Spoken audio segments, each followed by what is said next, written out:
तमसो मा ज्योतिर्गमय मृत्योर्मामृतं गमय।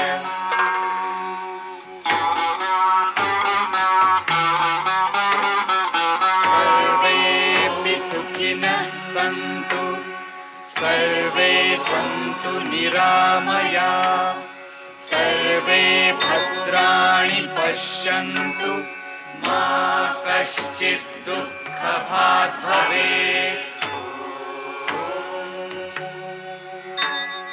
द्यौः शान्तिः शान्तिः अन्तरिक्ष शान्तिः शान्तिः पृथिवी शान्तिः शान्तिः आपः शान्तिः शान्तिः ओषधयः शान्तिः शान्तिः वनस्पतयः शान्तिः शान्तिः विश्वे देवाः शान्तिः कामः शान्तिः शान्तिः क्रोधः शान्तिः शान्तिः ब्रह्म शान्तिः शान्तिः सर्वः शान्तिः शान्तिः शान्तिरेव शान्तिः शान्तिः साम शान्तिरेधि।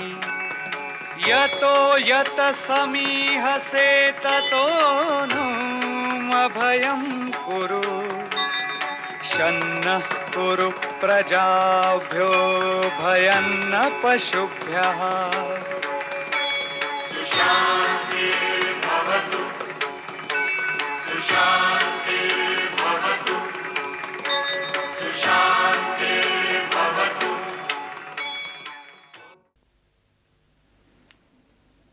ढोरों को चोर की तरह उठाकर ले जाने वाले राजनीतिज्ञ नहीं होते पिशुना। अंबी मूर्ख है और उसका पिता अंबिराज वृद्धावस्था में विवश है। पर एक बार तक्षशिला में आचार्य विष्णुगुप्त से सलाह कर लेनी चाहिए मंत्रीवर। आचार्य विष्णुगुप्त तक्षशिला में मेरे सहपाठी रह चुके हैं। आचार्य विष्णुगुप्त राजनीति का पाठ जरूर पढ़ाते हैं पर राजनीति से अलिप्त रहते हैं। उनकी दृष्टि में भारत के सभी जनपद एक समान है। वो जनपदों के संघर्ष में नहीं पड़ेंगे। यदि उन्हें हमारी योजना की गंध भी आई तो वो हमें रोकने में भी समर्थ हैं। इसीलिए मैंने केकई के गुप्तचरों को तक्षशिला के गुरुकुल से दूर रहने के लिए कहा है। मैं तक्षशिला में वर्षों तक गुप्तचर का काम कर चुका हूं पर आचार्य से कभी मुठभेड़ नहीं हुई। अच्छा ही हुआ जो बच गए, वरना बाहर से शांत दिखाई देने वाला वह व्यक्ति भीतर से ज्वालामुखी है। महाराज पर्वतेश्वर की जय हो।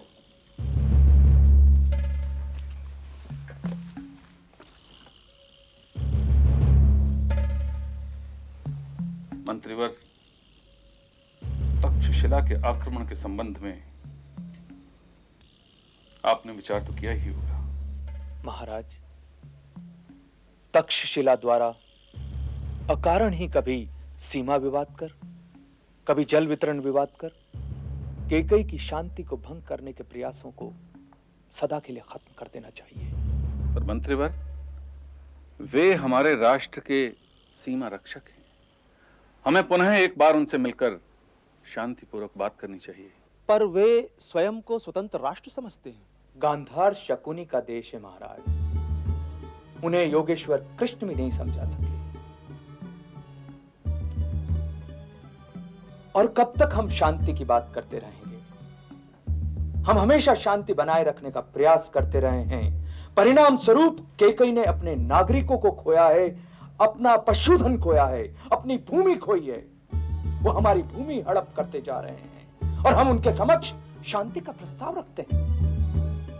पर इसका हल ये तो नहीं हो सकता इंद्रदत्त कि हम तक्षशिला में रक्त की सरिता बहा दें। महाराज, गांधार की स्वतंत्रता एक दिन हमारे लिए घातक सिद्ध होगी। जहां अंबी जैसा शासक हो, वो अपने स्वार्थों के लिए अपनी मातृभूमि को भी दांव पर लगा देगा। अतः केकई का हित इसी में है कि वो गांधार की सीमाओं की रक्षा का भार स्वयं वहन करे। अर्थात गांधार पर केकई का आधिपत्य। हाँ। पर यह तो नीति विरुद्ध होगा। आंभी की मूर्खता का दंड हम समस्त तक्षशिला को तो नहीं दे सकते। पर यदि सीमांत प्रदेश इसी तरह परिस्थितियों का लाभ उठाते हुए हमें अपनी बात मानने पर विवश करते रहे तो भारत का भविष्य सुरक्षित नहीं रहेगा महाराज। तक्षशिला भारत का प्रवेश द्वार है। उसकी रक्षा का भार आंबी जैसे हीन प्रकृति शासक के हाथों नहीं सौंपा जा सकता। प्रभु राम के पौत्र तक्ष की नगरी शकुनी का अनुसरण करने वालों के हाथों में रहे, यह ठीक नहीं है। तो आप लोगों ने क्या निर्णय लिया? महाराज, यदि वह तक्षशिला की सीमाओं के भीतर से केकई की सीमा में अनधिकृत रूप से दूसरे जनपदों के नागरिकों को भेज सकता है, हमारी सीमाओं पर आकर हमारा पशुधन चुरा सकता है, हमारी सीमाओं पर उत्पात मचा सकता है, तो हम भी उसके द्वार पर जाकर उत्पात मचा सकते हैं। कैकेयी को एक बार अपनी शक्ति का प्रदर्शन करना ही होगा महाराज। आप लोग एक बार पुनः विचार कर लीजिए। महाराज, आप एक बार आज्ञा दीजिए, आंधी धूल चाटता हुआ आपके पास आएगा। तक्षशिला में हमारे गुप्तचरों की क्या स्थिति है? महाराज, आपका आदेश पाते ही मृत्युंजय तक्षशिला पहुंच जाएगा और अपनी योजनाओं को कार्यान्वित कर देगा। हमारे गुप्तचर अष्टावक्र और चक्रवाक वर्षों से तक्षशिला में निवास कर रहे हैं। उन्हें पहले से ही सावधान किया जा चुका है। वर्षों से तक्षशिला में निवास कर रही हमारी रूपा जीवाओं ने वहां के राजपुरुषों को अपने रूप के वश में किया हुआ है। देवी शुभदा वह उन्हीं रूपा जीवाओं के घरों में वादक, पाचक और सेवक के रूप में हमारे कई वीर काम कर रहे हैं। महाराज, आपकी आज्ञा पाते ही नट नर्तक गुप्तचर और वितस्ता नदी के पूर्वी तट पर खड़ी हमारी सेना तक्षशिला पर आक्रमण कर देगी। और क्या यह कूट युद्ध नीति सम्मत होगा? महाराज, नीतियों का पालन करने वाले से नीति पूर्वक युद्ध किया जाता है, धर्म का अनुसरण करने वाले से धर्म युद्ध किया जाता है। पर जिनके लिए नीति और मर्यादा का कोई मूल्य नहीं होता, उनके साथ कैसे नीति पूर्वक युद्ध किया जा सकता है? महाराज, तक्षशिला पर आक्रमण का हमारा उद्देश्य मात्र आंभी को पाठ पढ़ाना है। तो ठीक है, 10 दिवस पश्चात तक्षशिला पर आक्रमण का आदेश दे दिया जाए। मृत्युंजय, सावधान रहना। केकई की प्रतिष्ठा अब तुम्हारे हाथों में है। महाराज, आप निश्चिंत रहें।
वत्स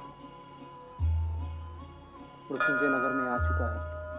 इसी समय की ताक में ही तो बैठे थे हम। निश्चिंत रह वत्स, तेरे मार्ग में विजय ही विजय है।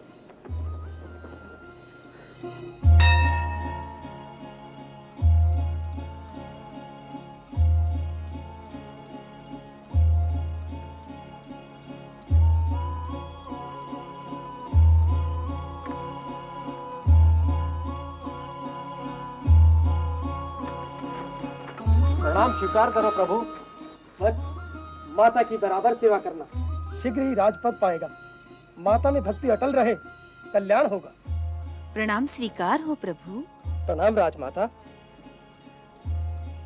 अपने सेवकों को भेजकर मुंडों के लिए बिल्व पत्र मंगवा दें तो कल्याण होगा। जटिल उपासना के लिए जा रहे हैं। जाओ सेवकों, निकट के वृक्षों से बिल्व पत्र तोड़ लाओ।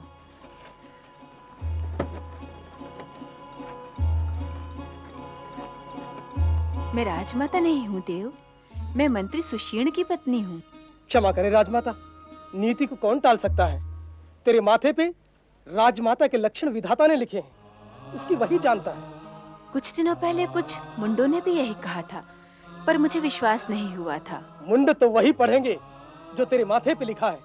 राजमाता, तेरी कोख से युवराज जन्म ले चुका है, आगे नीति अटल है। सेवक आ जाएं तो उन्हें शिवालय में भेज देना।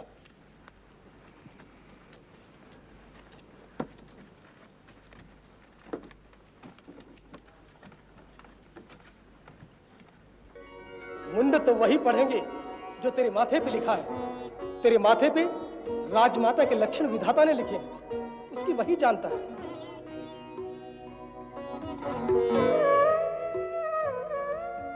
दासी, दासी,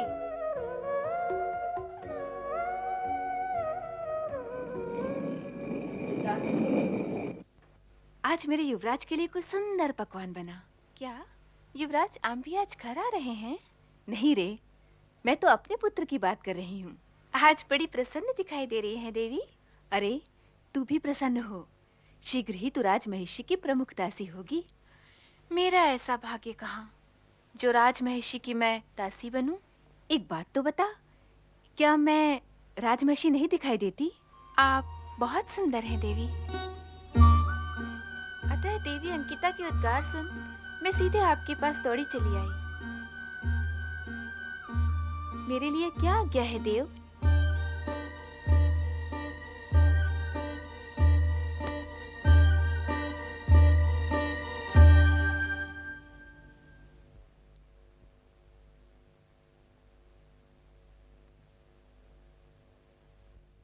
ये रहा तुम्हारा पुरस्कार दासी, तुम जा सकती हो।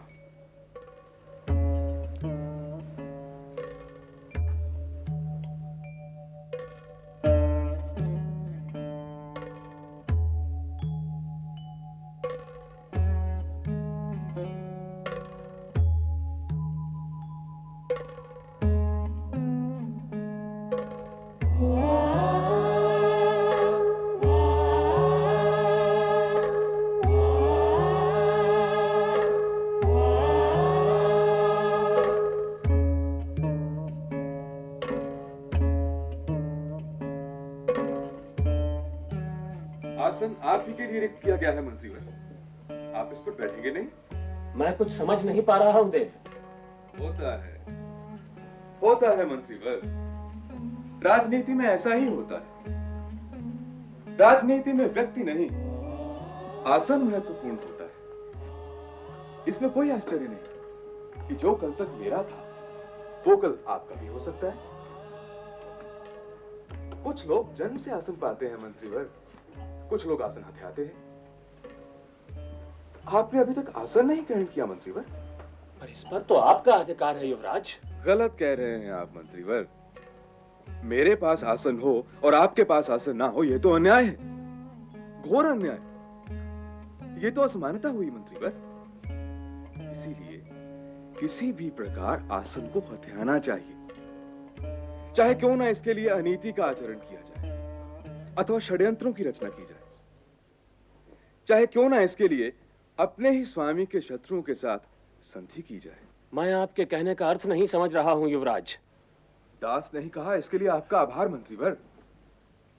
क्या मैं राजपुरोहित को राज्याभिषेक करने की सूचना दे दूं? किसके राज्याभिषेक की तैयारी हो रही है युवराज? आपके, मंत्रीवर सुषेण के। युवराज, ये समय अटखेलियों का नहीं है। अब उन विषयों पर भी गंभीरता पूर्वक विचार होना चाहिए जिनके लिए आपने मुझे यहां बुलाया। पहले ही से मैं कैकेयी पर तक्षशिला द्वारा किए गए आक्रमण को लेकर चिंतित हूं। आप क्यों चिंतित होते हैं मंत्रीवर? कैकेयी का तक्षशिला पर आक्रमण होगा। वह उस युद्ध में कैकेयी का साथ देने के कारण आपका गुप्त संधि की शर्तों के अनुसार राज्याभिषेक भी होगा मंत्री। क्या अनर्थ प्रलाप कर रहे हैं युवराज? यदि मैं अनर्थ प्रलाप कर रहा हूं मंत्रीवर, तो तक्षशिला का शासक बनने का स्वप्न कौन देख रहा है? क्षमा करें युवराज, पर मैं निश्चित रूप से कह सकता हूं कि कोई आपको बहकाने का प्रयत्न कर रहा है। तक्षशिला के राज परिवार में फूट डालने का प्रयास किया जा रहा है। युवराज, जरूर इसमें कैकेयी अथवा अभिसार के गूढ़ पुरुषों की कोई चाल है। मुझे तो लगता है कि कैकेयी व अभिसार के बार बार प्रयत्न करने के पश्चात भी शस्त्र युद्ध में विजय न मिलने के कारण अब उन्होंने मंत्र युद्ध आरंभ कर दिया है। और उस मंत्र युद्ध के सूत्रधार आप ही हैं। आम भी वो उसके कुल को जड़ से उखाड़ देने के पश्चात राज्य तो पुरस्कार के रूप में आप ही को मिलेगा मंत्रीवर। युवराज, स्थिति को समझने का प्रयास करिए। आप कैकेयी के सामर्थ्य को चुनौती दे चुके हैं। कैकेयी के गूढ़ पुरुष राज्य में किसी भी प्रकार विप्लव कराने की ताक में बैठे। ऐसी स्थिति में अविश्वास का हल्का सा आघात भी राज परिवार को छिन्न भिन्न कर सकता है। आप उस व्यक्ति को जिसने मुझ पर षड्यंत्र का आरोप लगाया है, महाराज आम्बिराज के सन्मुख प्रस्तुत कर सत्य सत्य की जांच करवाइए।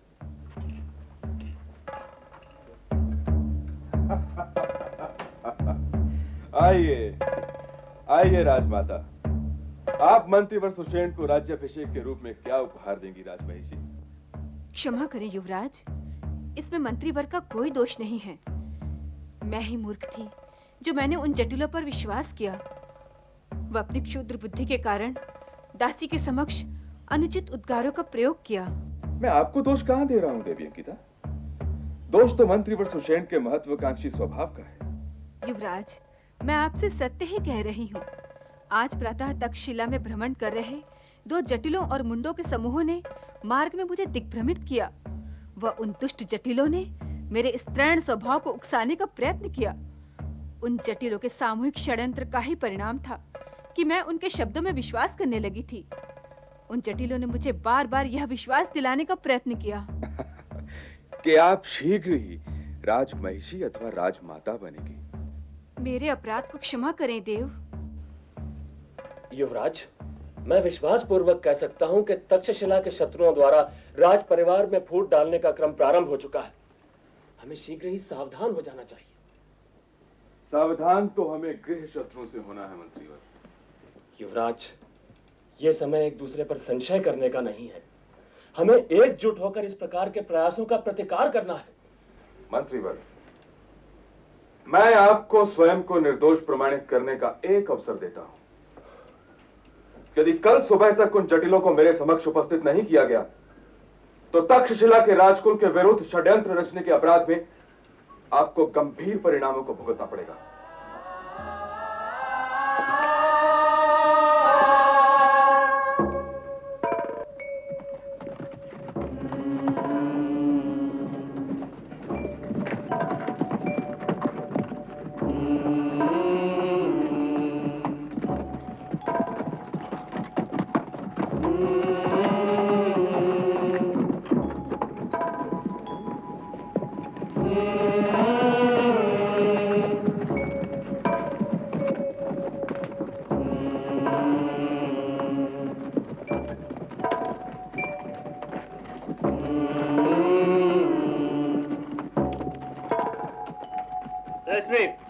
आज आपने अपने हाथ पर कुछ मुंडों और जटिल को देखा है? नहीं।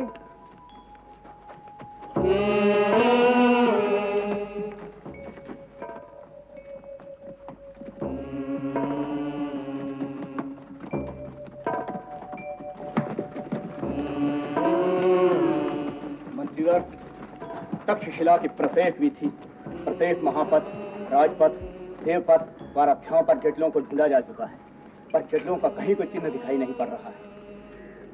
तक्षशिला के पंथागारों और पन्नेहटों में भी मुंडों अथवा जटिलों को किसी ने नहीं देखा।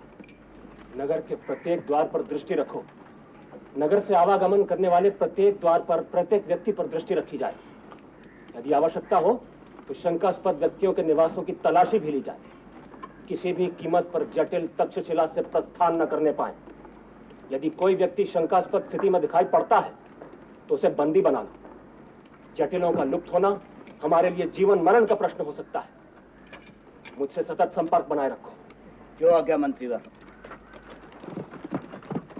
सज्जनों, ये दुकूल देखिए, पार्सपुरी के कुशल तंतुवायों के हाथों से ये बुना गया। पार्सपुरी के ही रंगरेजों ने इसे रंगा और सुंदरता प्रदान की। सौंदर्य को देखने से उसका मूल्य बढ़ता है, पर इस दुकूल का मूल्यांकन तक्षशिला के कलारसिक नागरिक और श्रेष्ठियों के हाथों में है। न जाने ये दुकूल किस श्रेष्ठों के वंशज से आएगा। प्रणाम मंत्रीवर। आपने आज्ञा दी होती तो मैं स्वयं पढ़ने लेकर आपके भवन पर उपस्थित हो जाता। मंत्रीवर, आसन ग्रहण करें।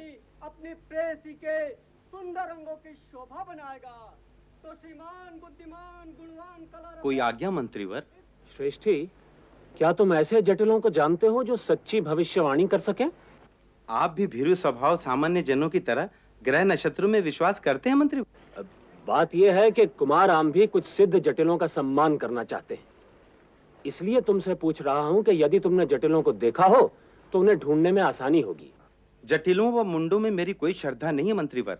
आप भी उनके फेर में मत पड़िए। श्रेष्ठी, यदि तुम पन्नेहट में जटिलों को देखो तो मुझे तुरंत सूचित करना। ये आदेश है। जो आज्ञा मंत्रीवर।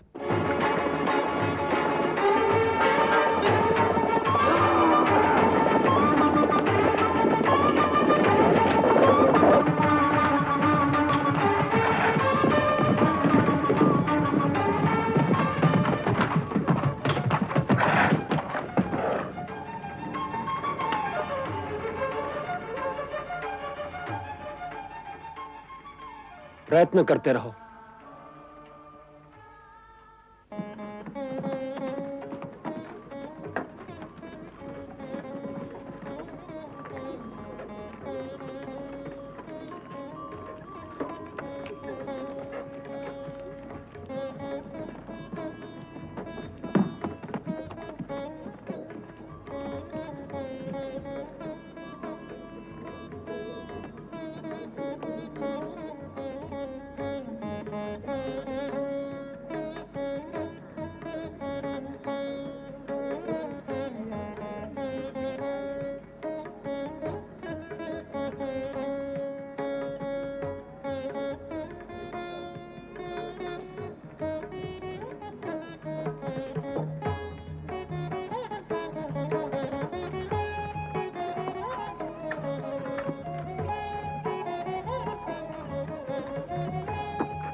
सभी को सावधान कर दो।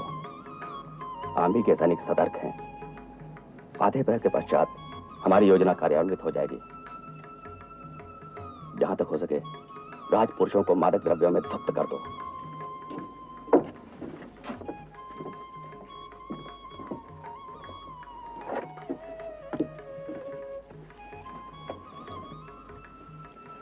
रात्रि के अंतिम प्रहर में तुम्हें पुनः सूचना मिलेगी, परंतु तक्षशिला के गूढ़ पुरुषों से सावधान रहना।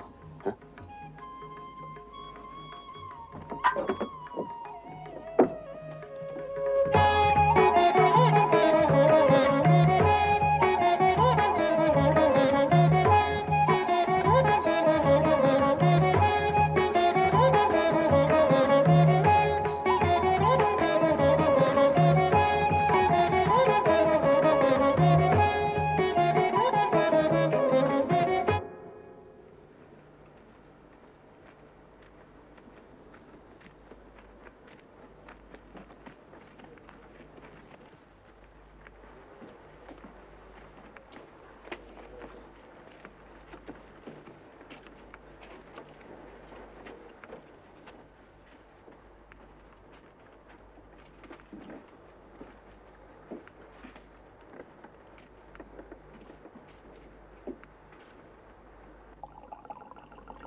परिचारिके, आसो और अरिष्ट का एक एक घट और दे देना।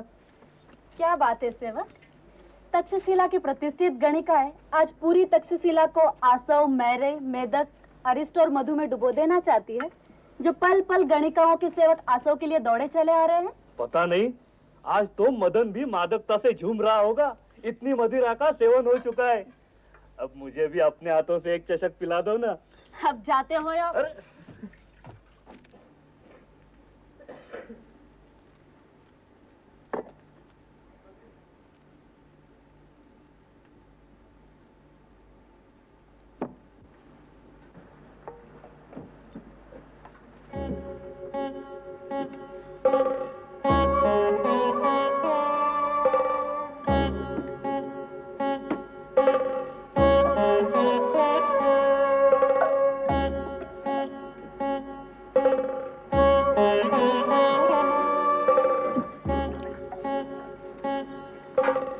स्वागत है श्रीमान।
एक चषक और देना।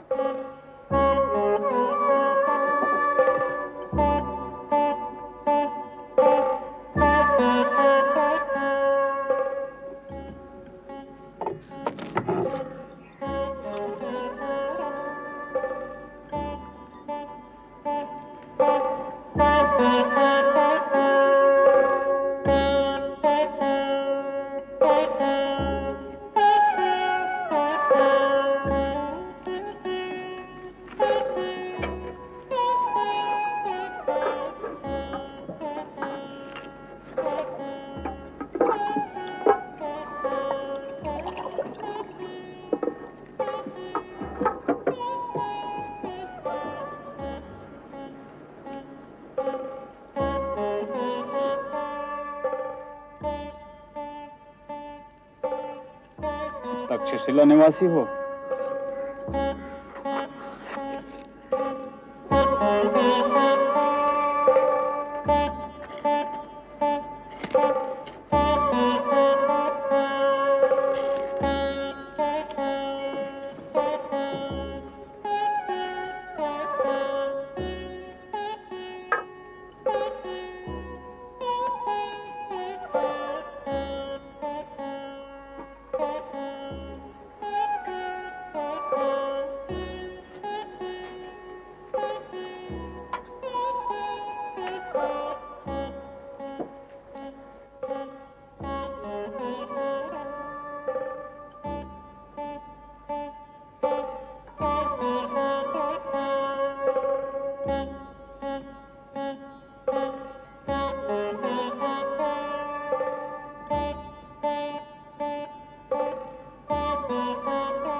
एक दिन राजकुमार अपनी प्रेयसी को छोड़ दूर चला गया। प्रेयसी उसकी प्रतीक्षा करती रही।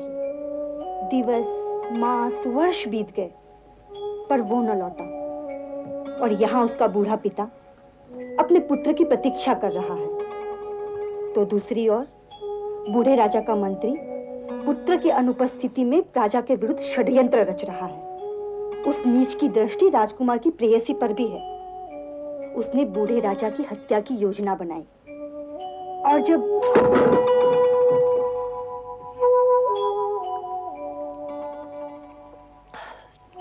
आज क्यों बहुत स्नेह उमड़ पड़ा है प्रिय? बहुत दिनों के बाद यह अवसर मिला है ना? राजपुरुषों की अपनी विवशता होती है प्रिय।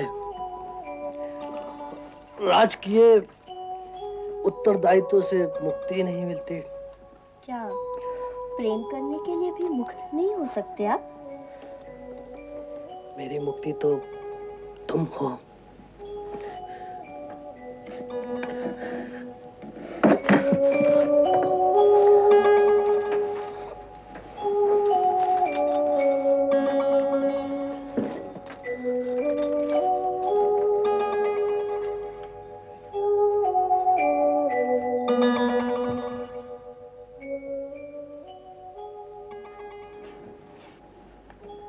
सुनो, अपने अपने स्वामियों को उनके निवास स्थान पर ले जाओ।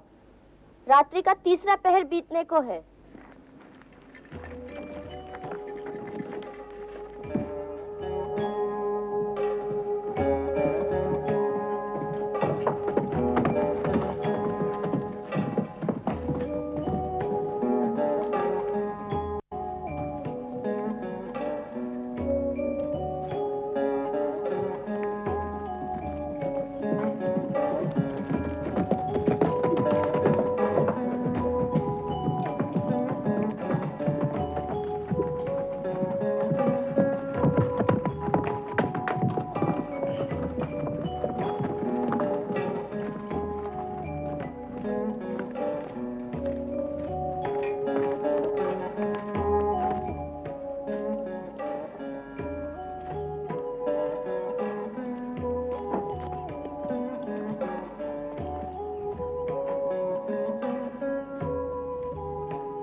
प्रणाम मृत्युंजय। यहाँ मैं लक्ष्मीपति हूँ अष्टावक्र।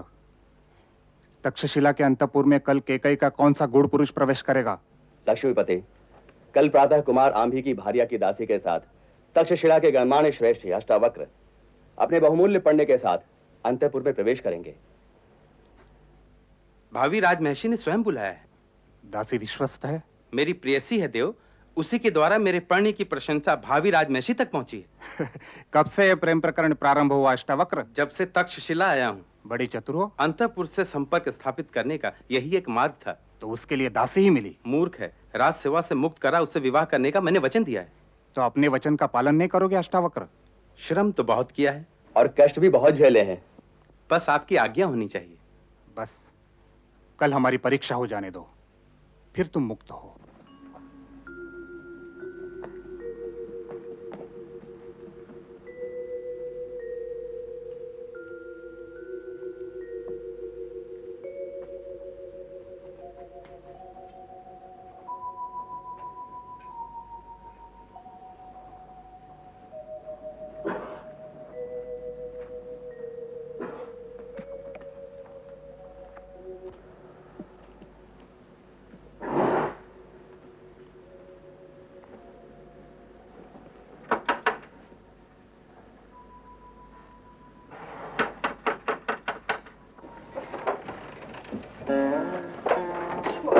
छोड़ो मुझे सेनापति। क्रोध करते समय तुम और भी सुंदर लगती हो शुभदे। यदि मैं किसी दिन तुम्हारी हत्या करने पर तत्पर हो जाऊं तो? साक्षात देवी लगो। मुझे बहकाओ मत सेनापति। क्रोधवश किसी दिन मैं अपनी जीवन का अंत कर लूंगी। शुभदे। क्यों? मेरा अंत नहीं देख सकते और मुझे मेरा अधिकार भी नहीं देना चाहते। मैं पूरी तरह से तुम्हारा ही तो हूँ।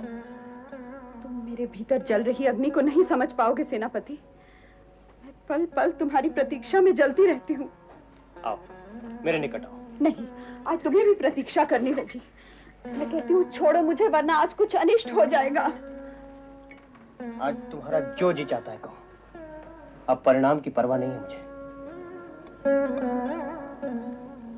तो फिर आज भी इतनी देर से क्यों आए? शुभदे आज आंभी के साथ सारा दिन नगर में घूमता रहा।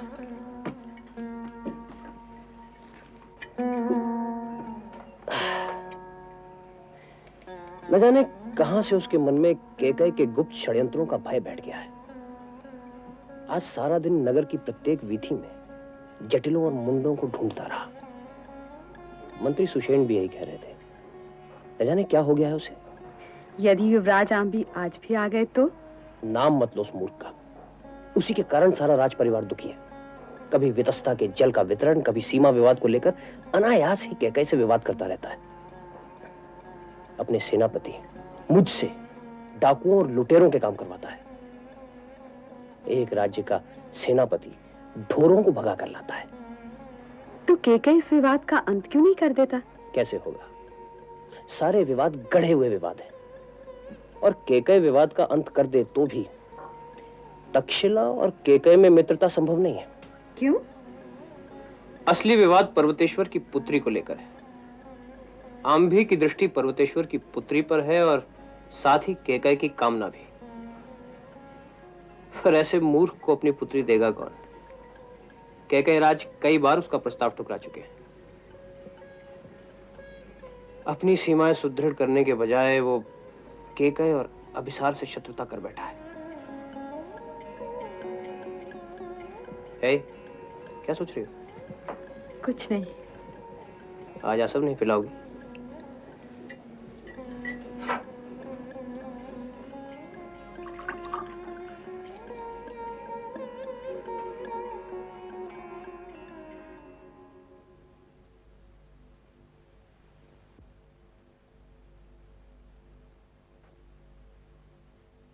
क्या विचार कर रहे हैं आप?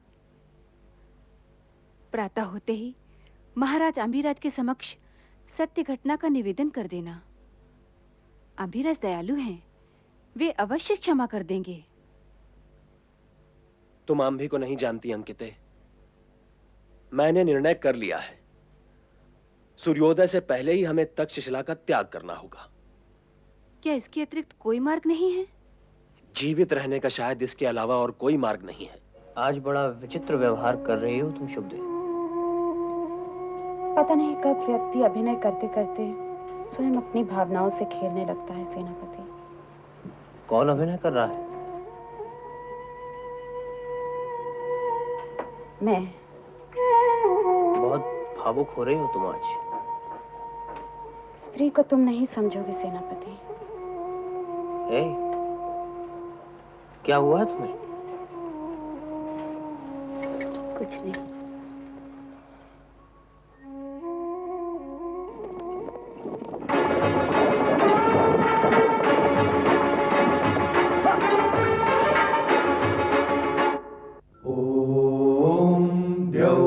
शांतिः शांतिः अंतरिक्ष शांतिः शांतिः पृथिवी शांतिः शांतिः आपः शांतिः शांतिः ओषधयः शांतिः शांतिः वनस्पतयः शांतिः विश्वे देवाः शांतिः ब्रह्म शांतिः शांतिः सर्व शांतिः शांतिः शांतिरेव शांतिः साम शांतिरेधि।